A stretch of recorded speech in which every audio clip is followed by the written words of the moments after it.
उत्तर प्रदेश के एक छोटे से गांव में गरीब किसान रामदास अपनी पत्नी सीता और बेटी पूजा के साथ रहता था। पूजा पढ़ाई में पूरे जिले की सबसे होनहार छात्रा थी, लेकिन घर की गरीबी उसके सपनों के सामने सबसे बड़ी दीवार थी। बाबा, मैं आपसे एक बात कहना चाहती हूँ। बोल बेटी, क्या बात है? मैं आईएएस बनना चाहती हूँ। मुझे दिल्ली जाकर यूपीएससी की तैयारी करनी है। बेटी, सपना बहुत बड़ा है। हमारे पास तो 2 वक्त की रोटी के भी पैसे मुश्किल से होते हैं। सीता, अगर हमारी बेटी का सपना बड़ा है तो हमारी हिम्मत भी बड़ी होगी। ठीक है बेटी, चाहे मुझे सब कुछ बेचना पड़े, मैं। अगले दिन रामदास गांव के साहूकार के पास पहुंचा।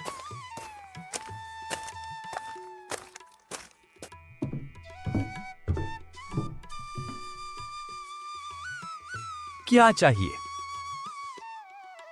मेरी बेटी को पढ़ाना है, कुछ पैसे चाहिए। गरीब की बेटी अफसर बनेगी? मजाक मत कर, वो बहुत होशियार है। अगर पैसे चाहिए तो अपनी 2 बीघा जमीन बेच दे। ठीक है, बेटी का सपना जमीन से बड़ा है। रामदास ने अपनी पुश्तैनी जमीन बेच दी। बाबा, मैं आपका विश्वास कभी नहीं टूटने दूंगी। बस मेहनत करना बेटी।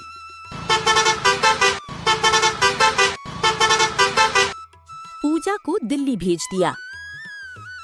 दिल्ली में पूजा दिन रात पढ़ाई करती रही। कई बार भूखी सोई, लेकिन किताबें नहीं छोड़ी। चलो घूमने चलते हैं।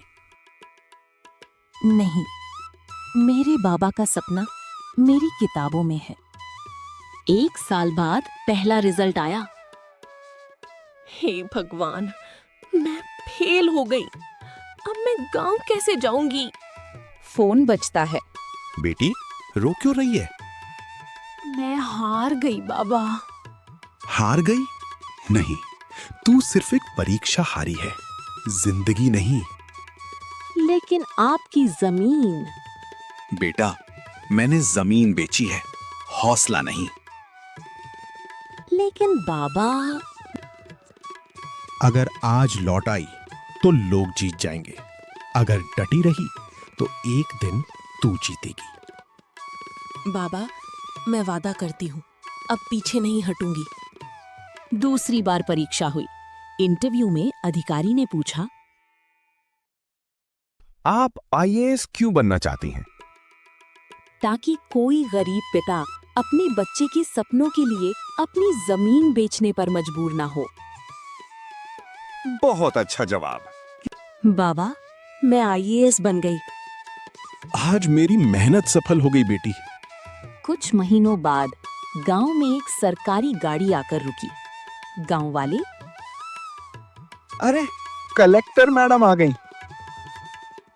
बाबा, अब खेत में मजदूरी खत्म। आज मेरी बेटी ने मेरा सिर ऊंचा कर दिया।